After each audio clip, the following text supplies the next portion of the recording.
do get firearms, I send them across the border, make money for myself from that, other people make money from it. Today I'm going to discuss how guns are brought from the United States into Mexico. Would you say you have a dangerous job? Yeah, probably the most dangerous you can have. It's literally just storing it away and sending it about its way. So my mom was in jail, I needed to put food on the plate. I ended up sending it to somebody who ended up taking it to California and making money off of it, so everybody ate at the end of the day. 2009-10 was like our wild, wild west days out here where we were in chases every day. And what are the odds someone has eyes on us right now? Oh, pretty good, dude, because these are all scout hills. At what age would you say you officially joined an organization? So I was about 10, 11 years old. We spoke with a cartel member last night that alleged that one of the ways it gets through is paying off Border Patrol, paying off police. Yeah, I would not disagree with that. What is the cost to buy a Border Patrol agent? $9,700. In a good month, how many guns can you get across the border? I want to say close to that. Yes, it is. The power Mexican cartels have accumulated is hard to fathom. With Jalisco New Generation Cartel and the Sinaloa Cartel leading the charge, these paramilitary crime syndicates have global reach. They are heavily armed, deeply connected, and absolutely ruthless. Specializing in drug trafficking, human smuggling, extortion, and more, these organizations pull in billions of dollars every year. And the United States plays a part in this because the ugly truth behind some of their power is American guns. Now, as Americans, we get mad about the fentanyl flooding across our border. But what about our guns that are flooding into Mexico? In this episode, we expose the pipeline from cartel operators to US gun smugglers running thousands of firearms across the border to the law enforcement agents fighting to stem the flow. These folks are the players in this deadly supply chain of power and violence. And would you believe that some of our own three-letter agencies might be involved? This is the story of how American guns end up in the hands of Mexican cartels.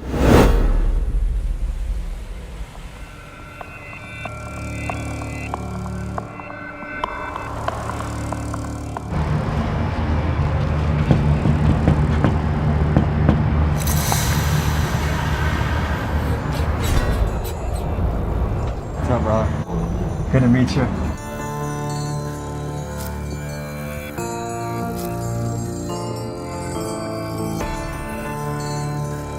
Is it true that different people in the game are on the run right now? Oh yeah, most of the people I know just either their people either got hit by, one of the three people that were going out there raiding people, or just had some shit happen, or some people didn't know how to do it and they gotta go on the run. So Mexico is just the go-to right now. States are too hot, state troopers, Border Patrol up in Phoenix. So do you have a fear that if you did a bad business transaction that someone would come looking for you? I don't fear for my life at all in this situation, just because throughout this whole business, I've been clean business. I see myself as a way of just normal, civilian that's out here just trying to make money. So you're gonna have the gun itself, where the gun is, who's the one that's either gonna get it or who has it. I go buy that off that person at a price where I can make a profit for myself. I send someone into a store to go get something from me, and I have my people that I sell it to at a pretty good markup. They send it to one of their kind of workers, drivers, and just gets taken down to Mexico in like units. So you don't physically drive across the border? No.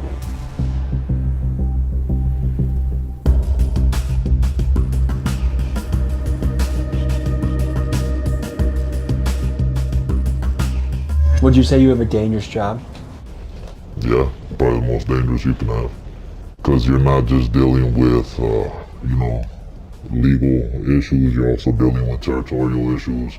For those not familiar, the Sinaloa Cartel is one of Mexico's most feared and notorious drug cartels. It was led for years by El Chapo Guzman, a ruthless kingpin famous for running a global crime empire and escaping a Mexican prison in 2015 through a mile-long tunnel. He was recaptured in 2016 and extradited to the United States, where he's now being held in ADX Florence, America's most secure prison. He's locked up alongside people like infamous gang leader Larry Hoover and the Boston Marathon bomber. And with El Chapo behind bars, Sinaloa's future has never looked more uncertain. But make no mistake that from Chicago to California, Omaha to Phoenix, the Sinaloa reach is still quite powerful.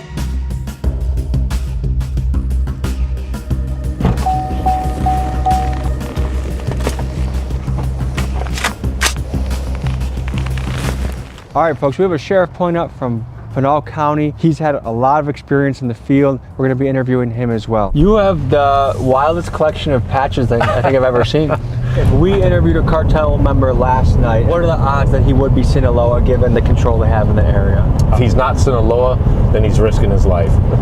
What's your process to do it? It's literally just storing it away and sending it about its way.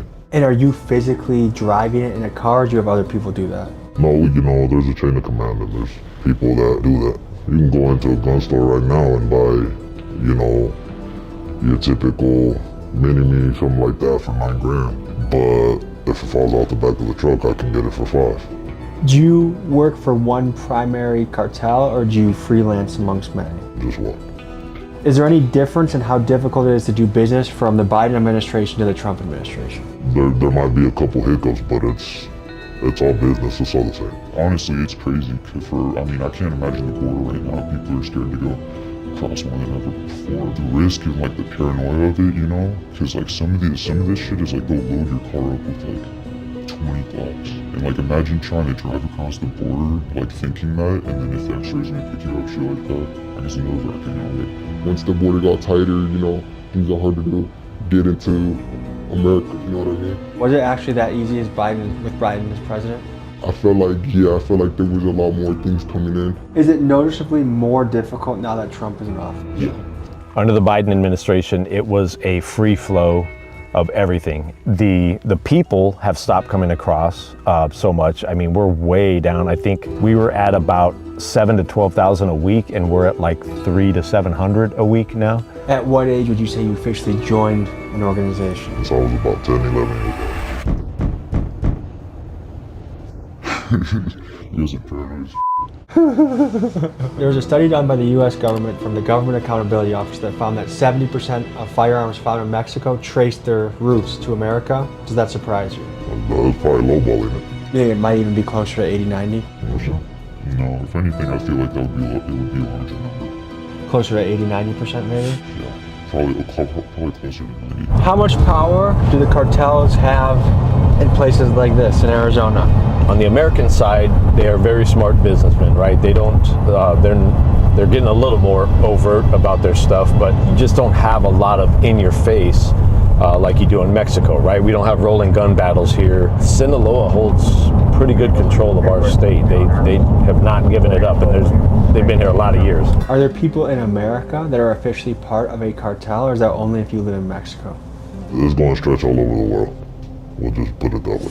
Now, according to Arizona law, these gun smugglers could face up to 10 years in prison if caught for the crime. But what's interesting to me is the same U.S. government that will hammer these guys for selling guns also like to sell a lot of guns overseas themselves. This has happened a lot of times in recent history, but let's just highlight a couple of recent examples. Take the Soviet-Afghani conflict in the 1980s. The CIA funneled tens of thousands of guns to the Afghan fighters, the Mujahideen, to win the battle against the dreaded Soviets, our enemy at the time. Fast forward a few years later, the same Mujahideen fighters that we armed with the guns that we gave him, some of these guys later turned into the Taliban, which was really good for the military-industrial complex because this fueled another 20 years of war and profit. And most recently for the United States politicians and arms manufacturers, we have sent billions to Ukraine and Israel, which some could say the US taxpayer is indirectly responsible for the deaths of tens of thousands of people, including women and children. So while a low-level smuggler might spend a decade behind bars for moving a few rifles across the border, the corporations and politicians who benefit from this arms dealing will walk free. Because when the violence is industrialized, it's no longer a crime, it's just good business. Is there any misrepresentation of the American media about the cartels? Like basically that they're horrifying terrorist organizations? Yeah. It's not how they picture it. It's so media is so brainwashed, and they say, oh, the cartel, it so runs this whole area, and if you go there, they're gonna kill you, or this and that. Yeah, the cartel might run a specific area, but as long as you're there and you're not causing no trouble, or you're not out there to steal from nobody, or just sell anything, you know what I mean? If you're just there on good terms and checking in, everything be good. Do you think that's a fair picture American media makes of them? No, that's easy to label something that you can tax. We gotta take care of our own people, you know? The government ain't helping. We see cartels sending side bombers or people in the United States go do mass shootings and get their agenda across or anything. Most of the things that cartels do, unless it's someone in America that was working with them and fucked them over somehow, that's when they'll go after you as a person in America. What do you think about Trump potentially labeling cartels as terrorist organizations? Then he should start here with the people on this side. What do you think would happen if Trump tried invading Mexico or drone striking cartel operations? It's not gonna be good.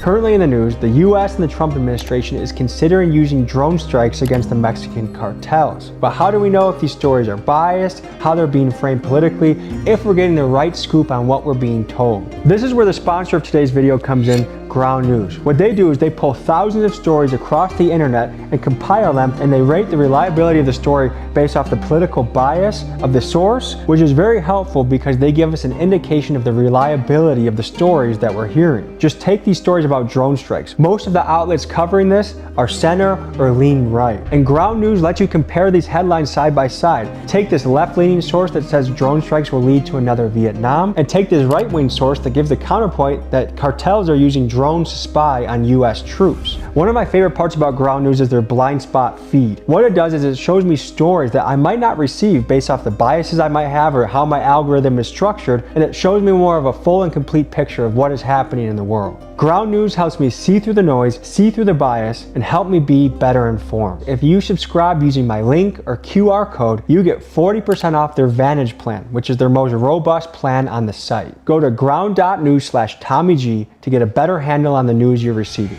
It's very, very, very much like the Italian mafia.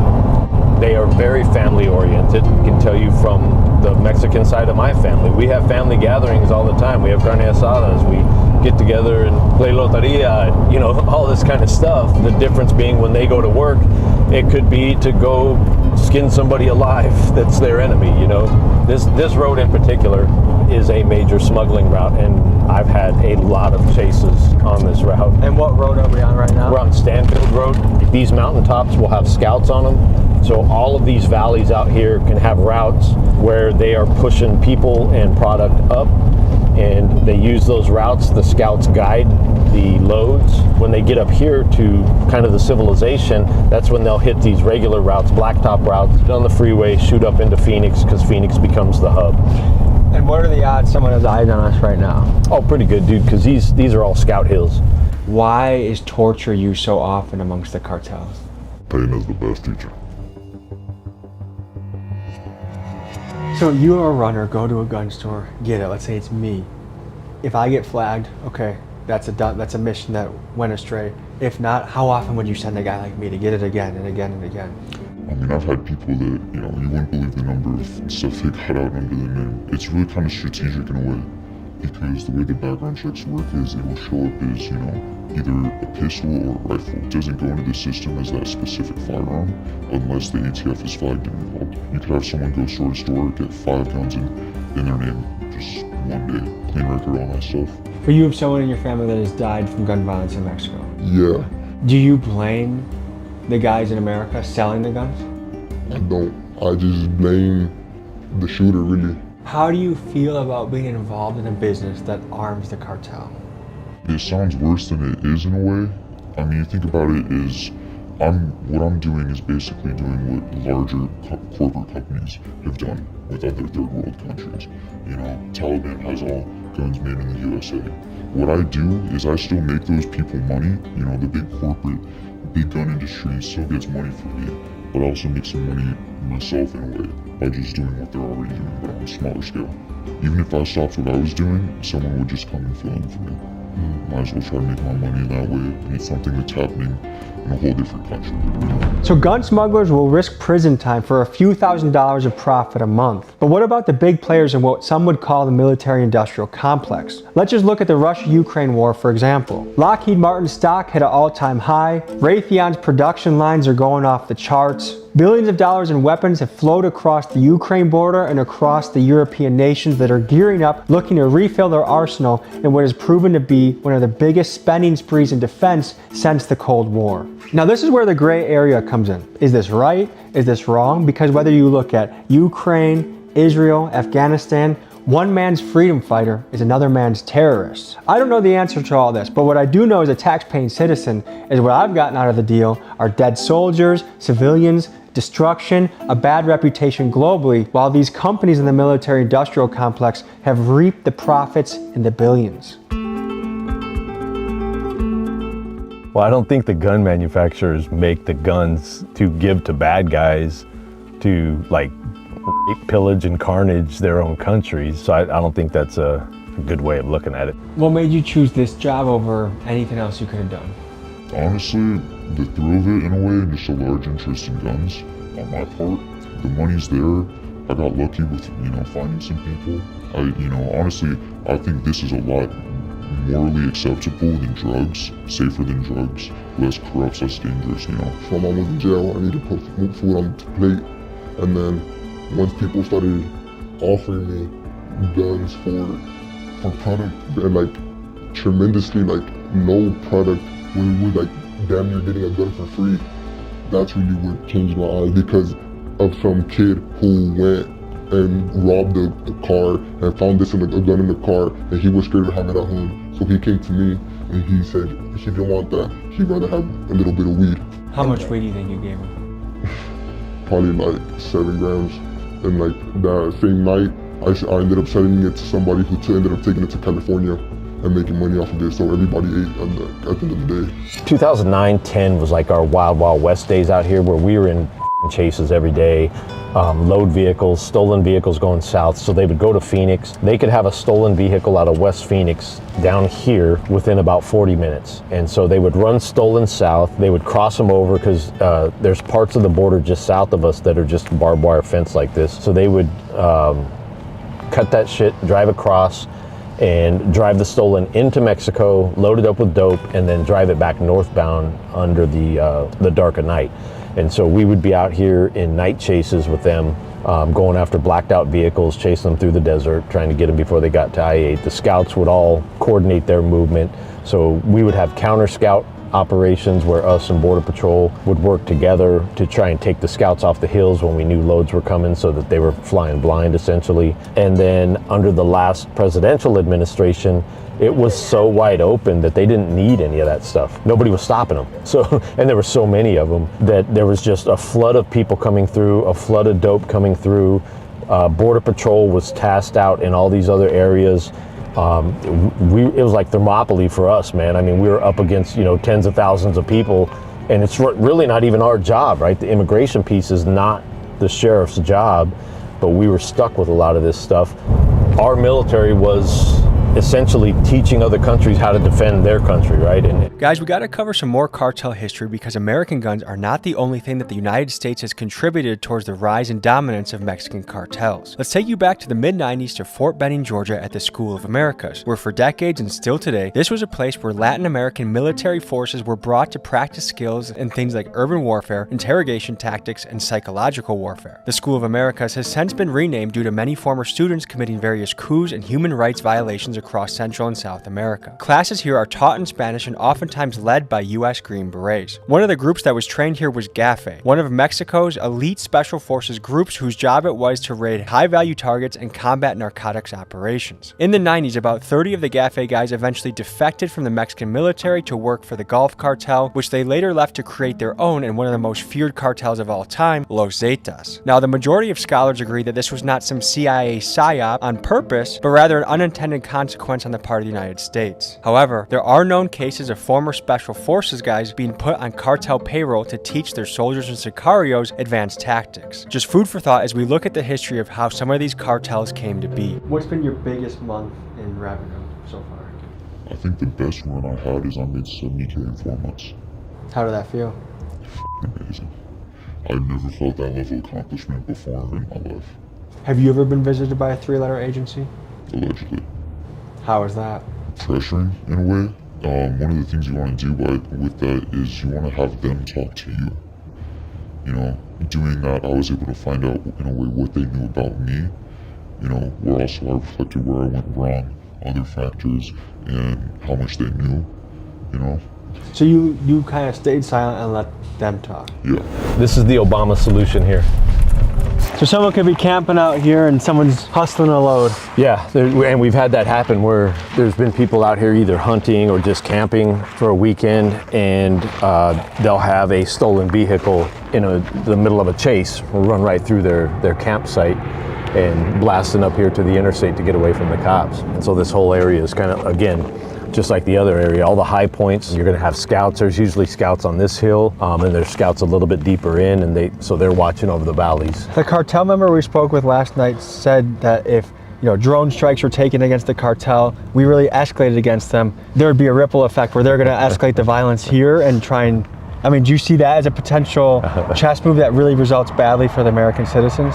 No. If they just look historically at the US, they would understand that that's a really stupid statement to make. I think it was Japan that woke up the dragon, right? I don't think they understand what they're saying. Like, that's fine to say, and there's a lot of machismo in that. Like, hey, if you mess with me, you come after my family, I'll come after your family. That's all fun and good, but when you go to war on the US, that's a whole different level of fucking with us that we're not gonna put up with. And I don't think they understand the hate that would come their way if something like that were to happen. Do you ever have sympathy for some of these guys that like, hey, while I don't agree with what you're doing, I get why you're in your own situation? Yeah, man.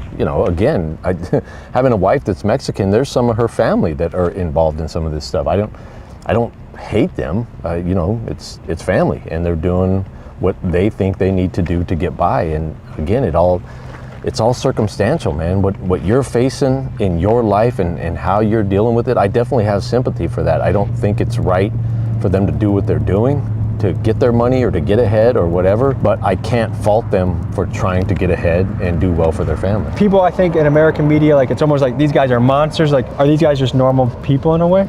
Yeah, they're normal guys and gals in the sense that, just like us standing here, we can sit and have a conversation. Now, in the right circumstances, would one of them kill me if they could? Yeah, absolutely. And it doesn't get real personal. They're just trying to do their thing. And so it is what it is, man. So you had to survive on your own from an early age?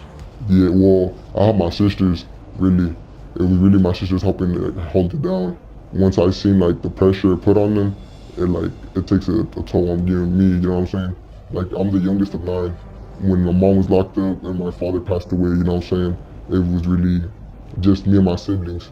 And I have my older brothers don't have papers, they're in Mexico, you get me?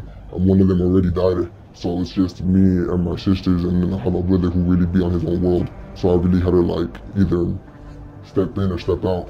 Once you get into this, like the money is here, this is really what makes you, a little bit as that extra, especially now in this society where the bills take up everything, all the money you make, every job you have, every dollar you make is gonna go to a bill. You get me? At least now right here, I'm able to feed my family, pay my bills, and still, go have some fun. Are a lot of these guys balling off of this? If we were to catch a group right now, they look like hammered dog shit, man. They just beat up because they've been hiking for 4 or 5 days through the mountains.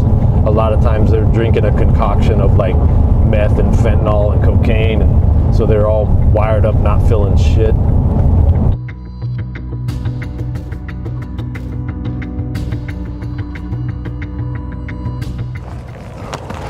Rattlers and stray bullets will get you every time. So you can see there's kind of a depression here and kind of bushes and stuff like that. You can see how the grass is kind of beat down, which means there's been people in here.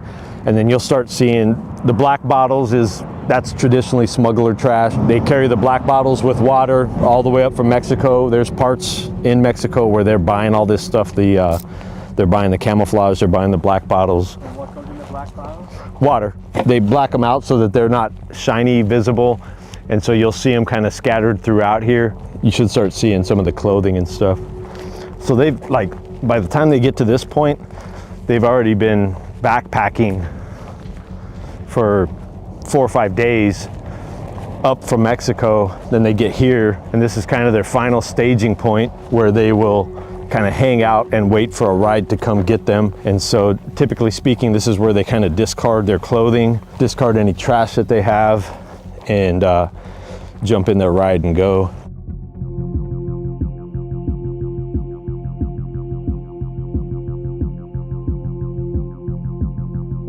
So they'll they'll get in this little cut here, and you can kind of see from the grass pressed down, they'll just get in here, rest, and wait for their ride to come get them.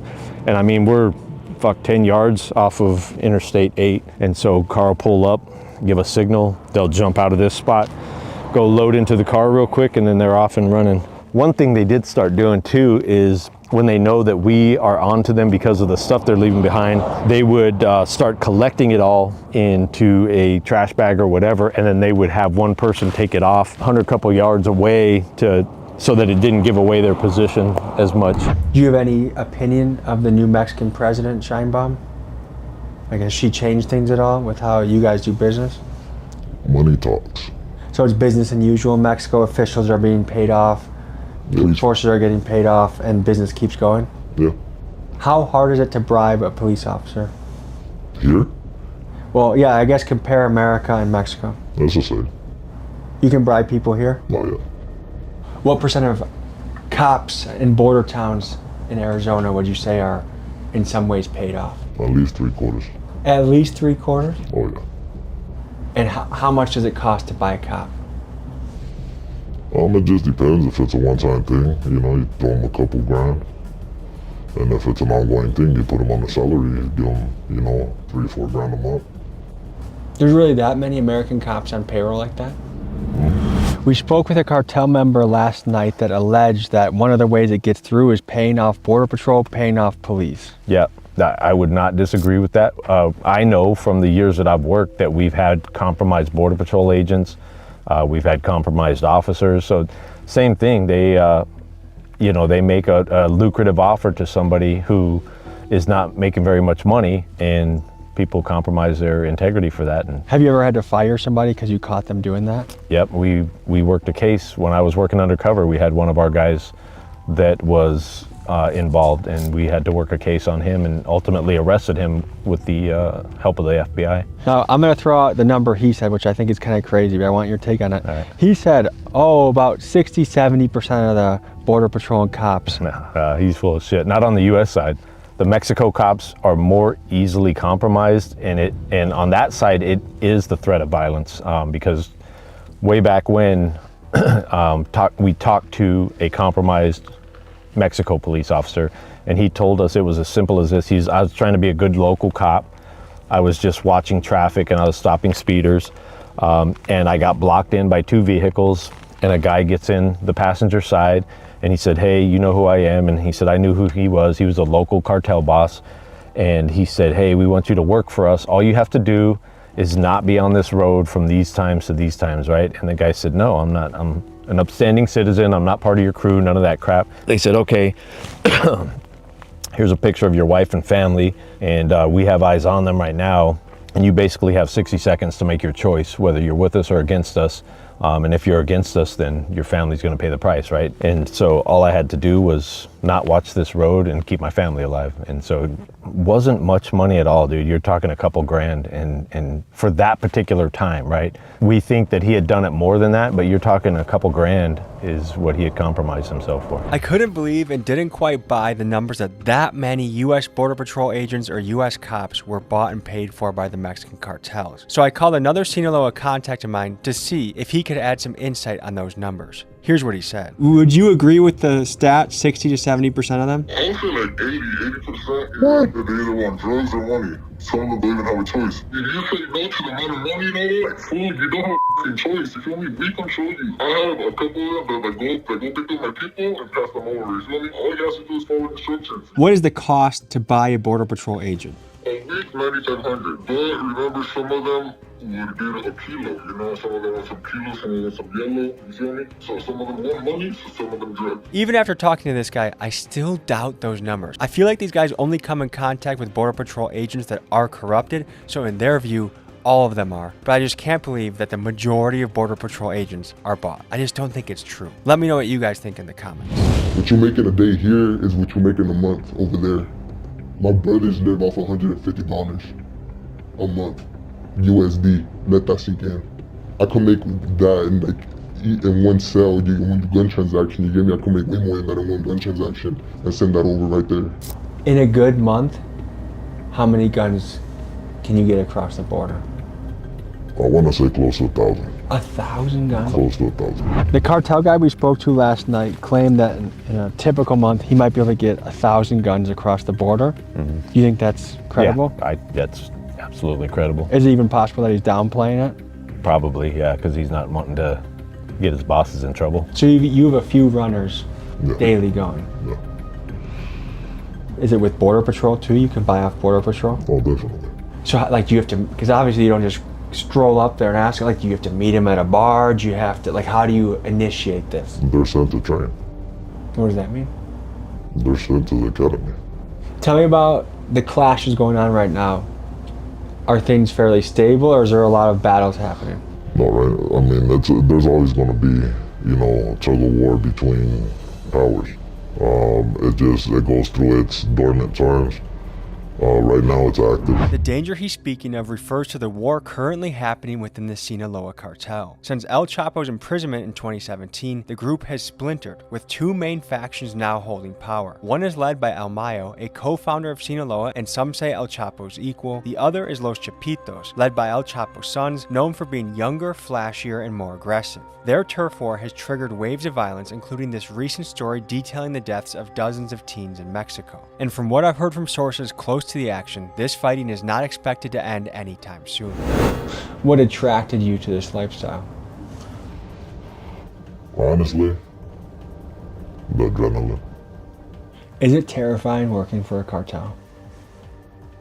Stressful, not terrified. So as long as you follow the rules and kind of do honest business, you're kind of in good standing, there's nothing to worry about? Yeah, you know, you do business as a man. The one thing I wanted to fact check on to see if you had a perspective on is Trump's claim that the majority of people coming over are murderers and rapists. In my boots on the ground journalism, I found out most of the people are just looking for a factory job, fast food job. Right. They're not a murderer. Do you feel like that rhetoric was accurate or a little overblown? I would say that depends on the area, dude. Because like this area right now, we see military-aged males all camoed out, moving up, and those males are all at that ripe gangster age. And a lot of them, when we jump the groups, they are gang members. So if you're talking this area, absolutely, he's absolutely right. This is Thugville out here, man. It's all gangsters, cartel members, guys that are trying to fly under the radar. You'll have a few good people mixed in with that are really just looking for a better life. The other problem that we saw here in Arizona was a lot of these military-age males, when they got to the border and got across into the U.S., they immediately discarded their passports, any IDs, anything like that. They got rid of them, burned them, whatever they could do with them. Why the hell are you going to get rid of your ID if you're not up to something nefarious? So it did seem sinister. Yes, absolutely. Once you're in this, is it possible to leave, or are you pretty much in it for, for life? You can step away. Easiest way to put it, you're a reservist at that point. As long as all your corners are covered, you turn into a reservist. So if you're needed and you're called up, you better show up. How dangerous is it for you to even do this interview? I'm risking a lot doing this. I'll put it that way, I'm risking my arm. Let's just say that. And folks, for all the readers out there, get this book. I got the link in the description. If you want to learn more about real boots on the ground law enforcement experience, I recommend you get it. Links in the description. Power and legends of the Mexican cartels have long fascinated me, and it's my goal to cover the story in Mexico one day if I can find the right contacts to do this safely. Email me at TommyGMcGee123@gmail.com or DM me on Instagram to reach me if you think this might be you. I also wanted to remind you guys to check out Ground News because I think in this era it is more important than ever to be properly informed and aware of what legitimate news might be or whether it's biased propaganda. And finally, let me know in the comments how you think the gun smugglers compare to the military-industrial complex. I appreciate you guys, thank you for watching, and see you next week.